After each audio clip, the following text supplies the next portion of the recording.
ब्रह्म से शिव बाबा पधारे, बोलते ध्वनियों। ब्रह्म से शिव बाबा पधारे, बोलते ध्वनियों। ब्रह्म मुख से मधुर वाणी, बोलते ध्वनियों। ब्रह्म से शिव बाबा पधारे, ओम ओम।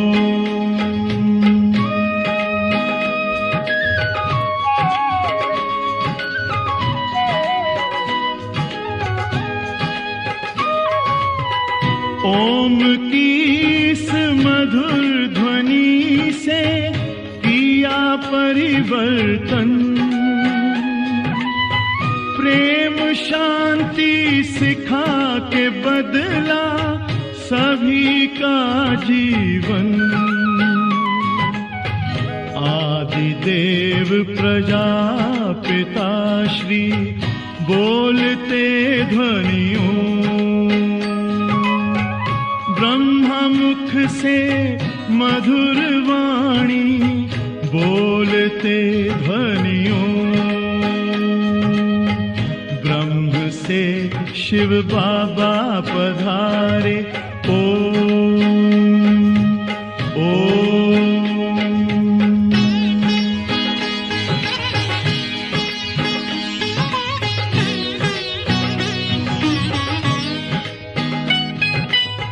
सोहनी सूरत मोहनी मूरत, ज्ञान के मोती। भव्य मुख पर चंद्रमासी, चमकती ज्योति। दिव्य दर्शन दिव्य वाणी, बोलते ध्वनियों। ब्रह्मा मुख से मधुर वाणी, बोलते ध्वनियों। ब्रह्म से शिव बाबा पधारे, ओम ओम।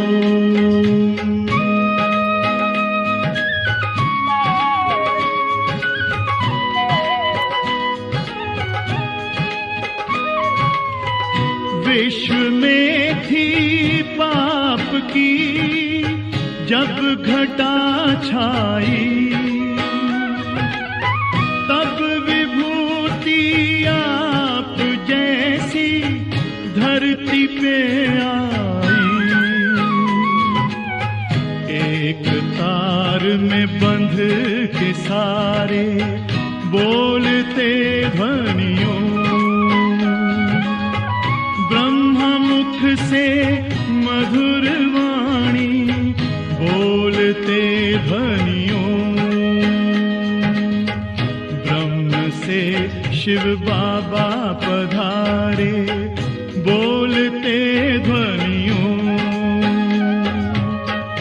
ब्रह्मा मुख से मधुर वाणी, बोलते ध्वनियों। ब्रह्म से शिव बाबा पधारे, ओम ओम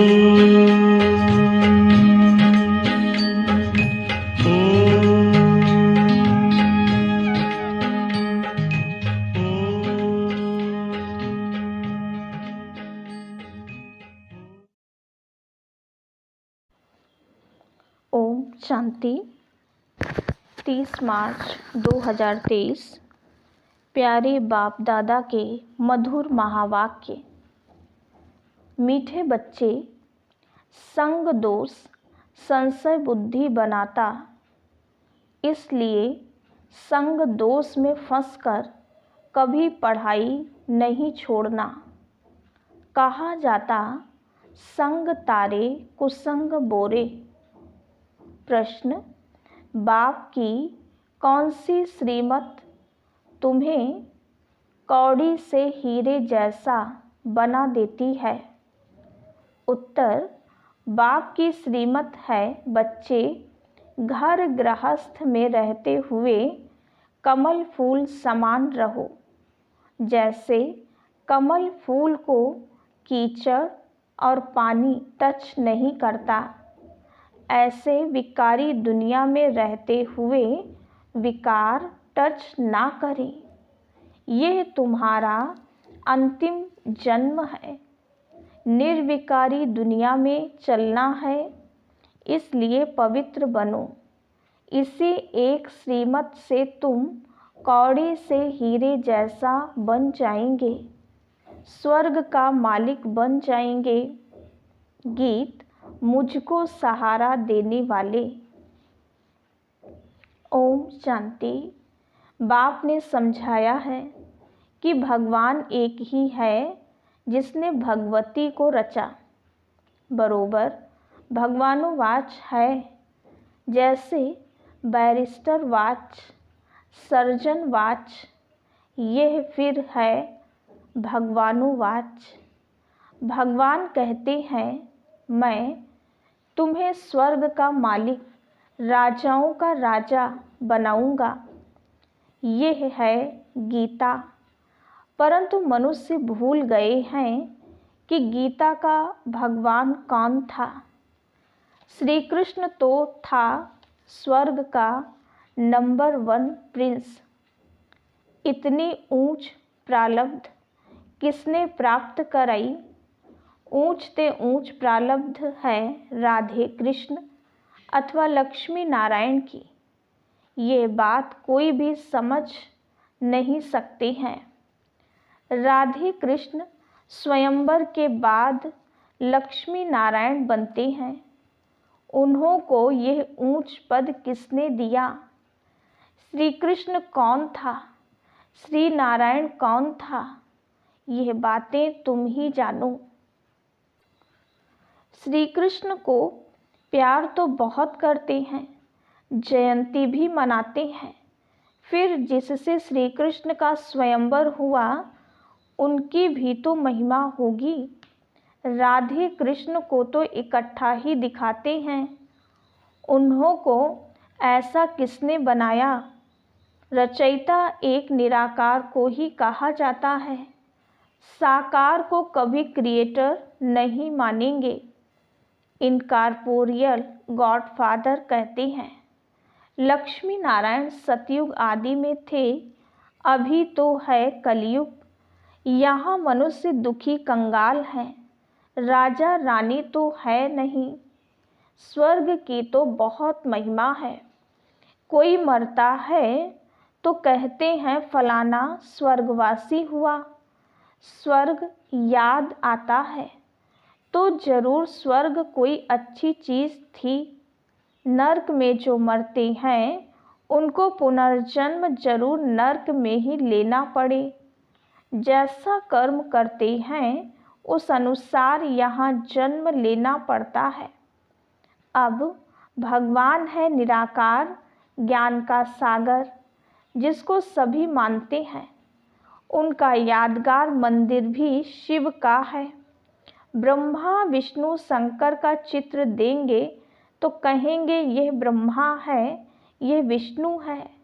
भगवान ब्रह्मा व भगवान विष्णु नहीं कहेंगे। भगवान एक निराकार को कहेंगे, वह शिव ही है। अभी तुम बच्चे जानते हो, हम फिर से लक्ष्मी नारायण भगवान भगवती बन रहे हैं। किस द्वारा? भगवान द्वारा। क्रिएटर बाप है, वह स्वर्ग का रचयिता है। जरूर उसने प्रारब्ध दी जो यह स्वर्ग का मालिक बने। चित्र तो तुम बच्चों के पास हैं। यह भी मनुष्य समझते हैं लक्ष्मी नारायण सतयुग के मालिक थे। सिर्फ यह भूल गए हैं कि लक्ष्मी नारायण छोटेपन में राधे कृष्ण थे, सतयुग में महाराजा महारानी थे, तो जरूर उन्हों का बचपन भी होगा। उन्हों की यह प्रारब्ध जरूर स्वर्ग के रचयिता ने बनाई होगी। वह कब आया किसको भी यह पता नहीं। शिव का लिंग तो है, यह शिव का बड़ा रूप करके रखा है, वास्तव में कोई इतना बड़ा तो नहीं है ना। वह तो स्टार है, उनका कोई चित्र तो समझ ना सके। यह सिर्फ पूजा के लिए बड़ा चित्र बनाया है।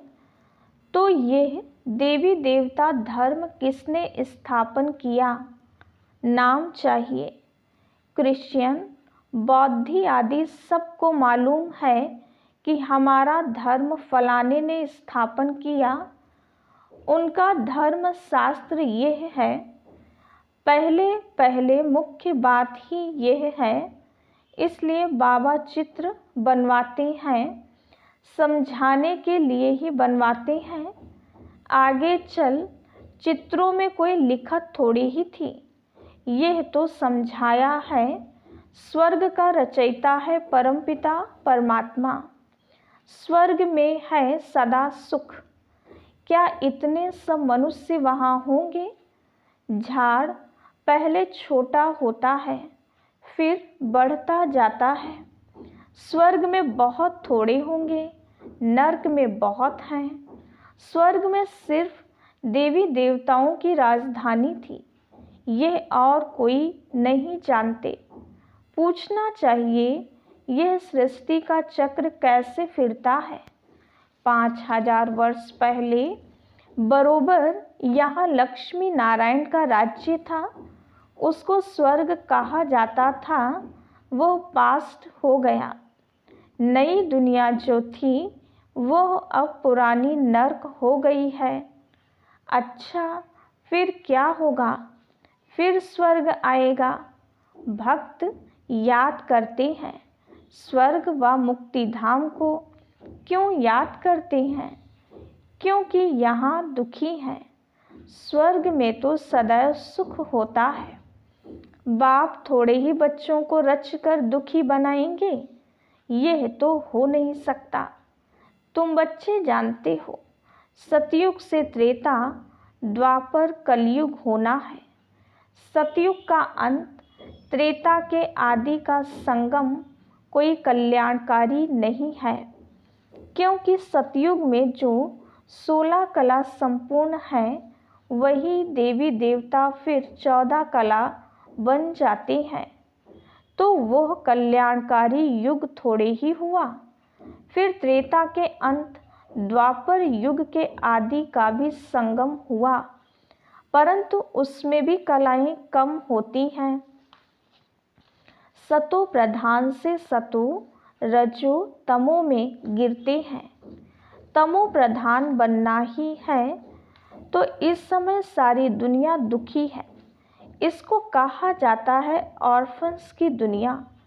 कोई धनी धोनी नहीं, घर में माँ बाप नहीं होते हैं, तो सभी आपस में लड़ने लग पड़ते हैं। तो कहा जाता है तुम तो निधन के हो। वह है हद की बात, अभी यह है बेहद की बात।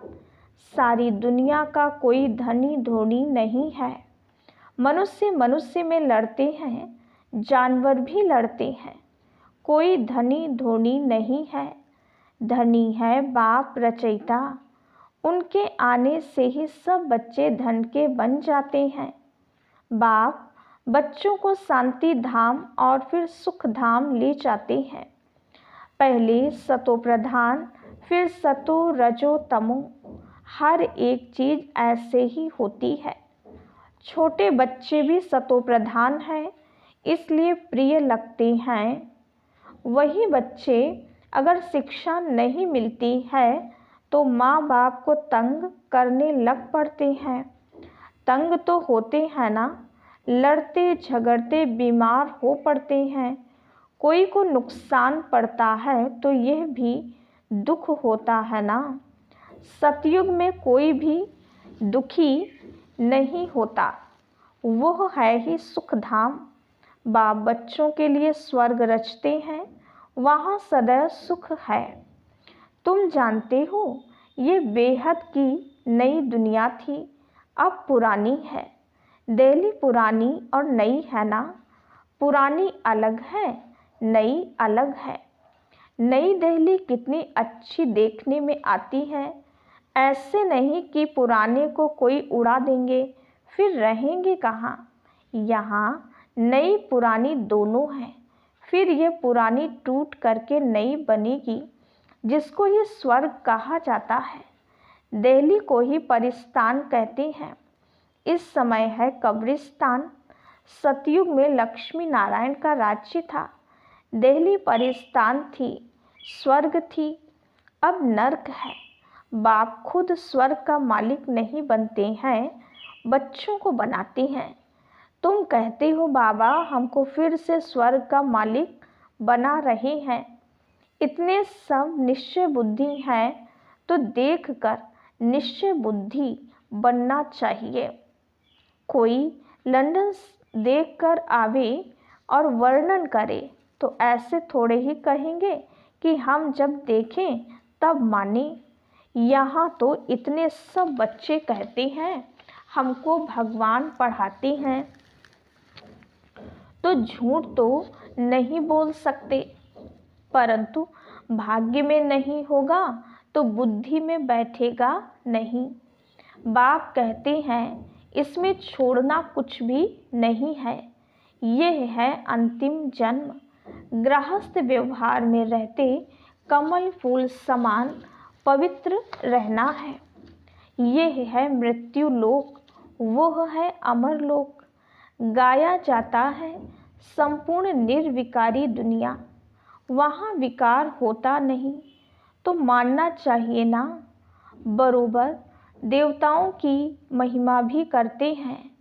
सर्वगुण संपन्न, 16 कला संपूर्ण, वह था ही वाइसलेस वर्ल्ड।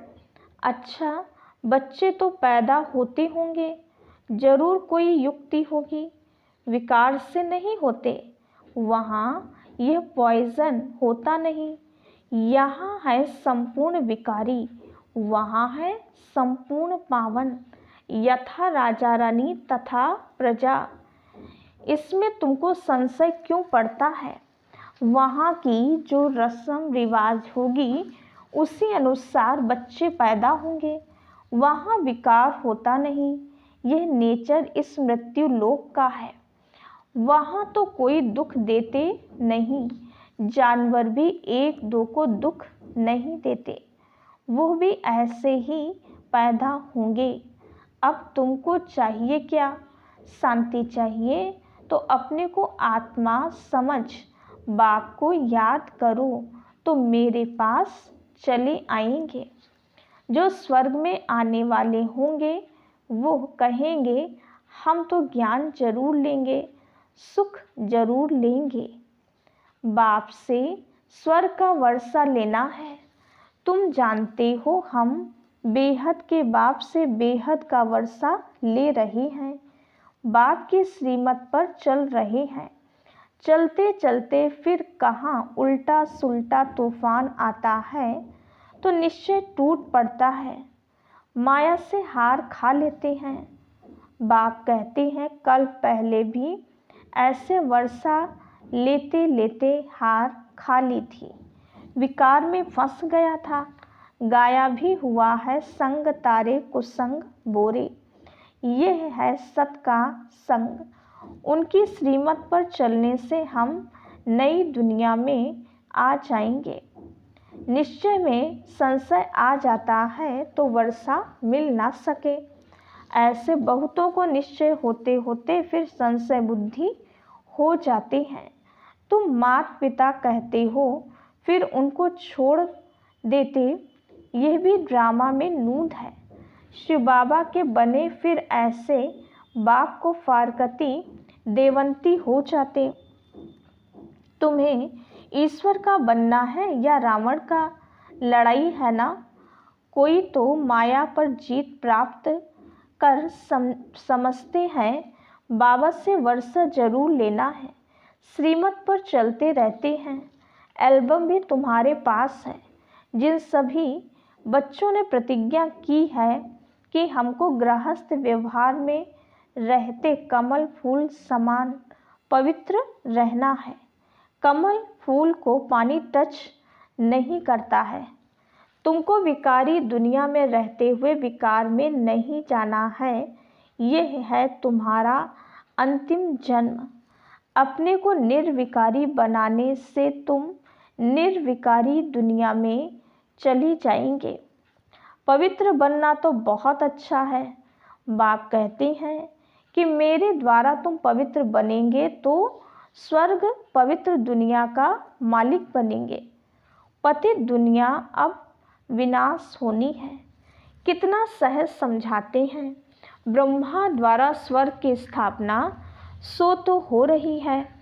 बाकी सब हिसाब किताब चुकतू कर मुक्ति धाम चले जाएंगे। सतयुग में तुमको सच्चा सुख मिलता है। वैकुंठ का नाम तो मशहूर है। बरोबर लक्ष्मी नारायण का राज्य था। मनुष्यों को तो कुछ भी पता नहीं है। सन्यासी खुद निर्विकारी बनते हैं तो विकारी लोग उनकी पूजा करते हैं। विकारी आत्मा बनती है, परमात्मा नहीं। वो समझते हैं हम निर्विकारी बन परमात्मा बन जाते हैं।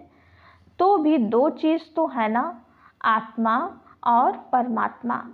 विकारी को तो परमात्मा नहीं कहा जाता। वो समझते हैं हम निर्विकारी बन परमात्मा बन जाएंगे।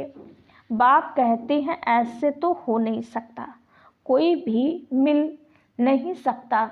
मैं आकर सबको वापस ले जाऊंगा। निशानी भी है महाभारी लड़ाई। बच्चों को राजयोग सिखा रहा हूँ। महाभारी लड़ाई है तो भगवान भी जरूर होना चाहिए,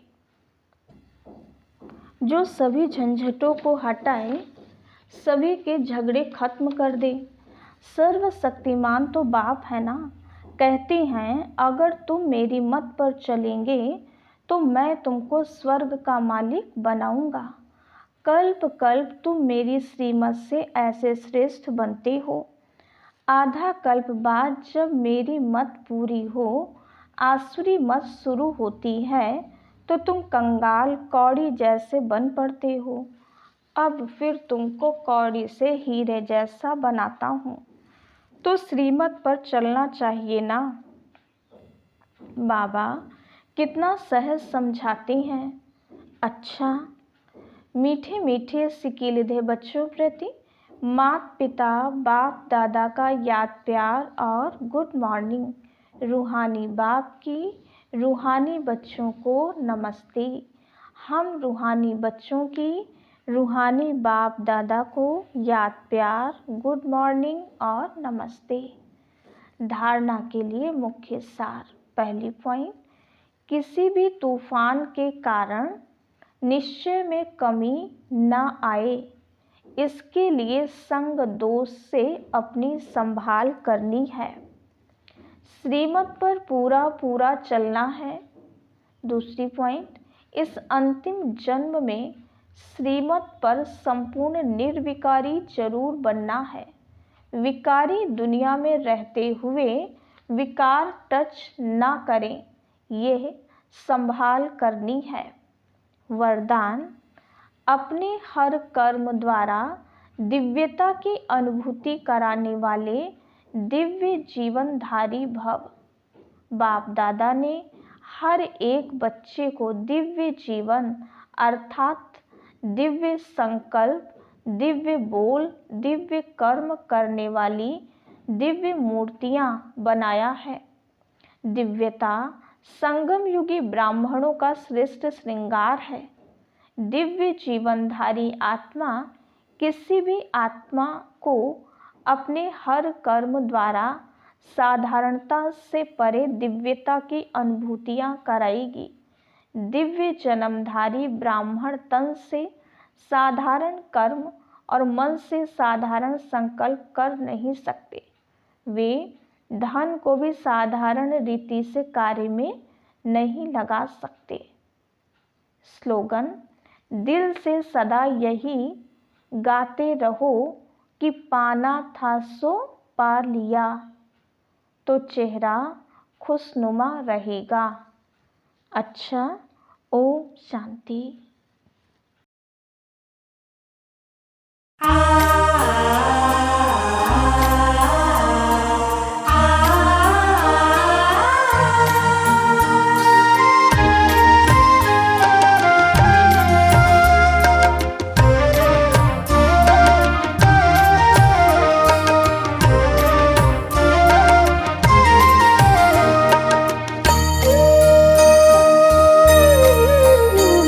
हजारों धन्यवाद है ओ मेरे बाबा, दिल करता तुम्हें याद है ओ मेरे बाबा।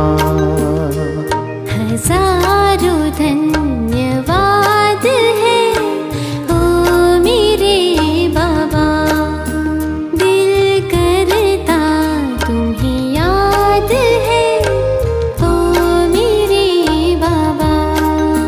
ओ प्यार लुटाने वाले, जीवन बनाने वाले, ओ प्यार लुटाने वाले, जीवन बनाने वाले, शुक्रिया बारंबार है ओ मेरे बाबा। हजारों धन्यवाद है ओ मेरे बाबा, दिल करता तुम्हें याद है ओ मेरे बाबा।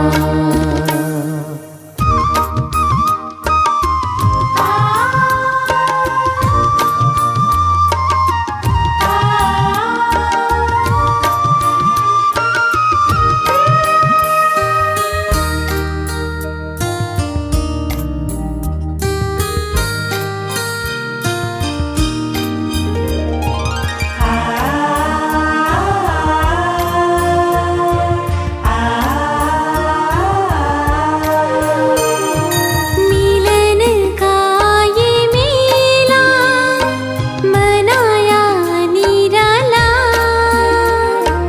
रथ को बड़े ही जतन से संभाला। मिलन का ये मेला मनाया निराला, रथ को बड़े जतन से संभाला। गुणों शक्तियों से है सबको सजाया, उमंगों के पंख दे फरिश्ता बनाया। मन पंछी आजाद है ओ मेरे बाबा। हजारों धन्यवाद है ओ मेरे बाबा, दिल करता तुम्हें याद है ओ मेरे बाबा।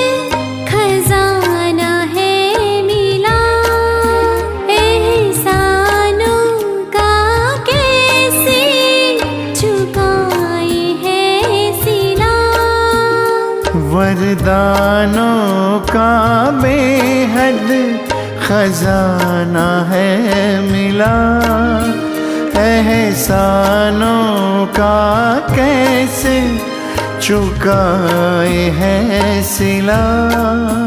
ये महफिल गुलशन तुम्हीं से है खिला, कहे दिल का चलता चले सिलसिला, खुशियों का जहां आबाद है ओ मेरे बाबा। हजारों धन्यवाद है ओ मेरे बाबा, दिल करता तुम्हें याद है ओ मेरे बाबा। हजारों धन्यवाद है ओ मेरे बाबा, दिल करता तुम्हें याद है ओ मेरे बाबा।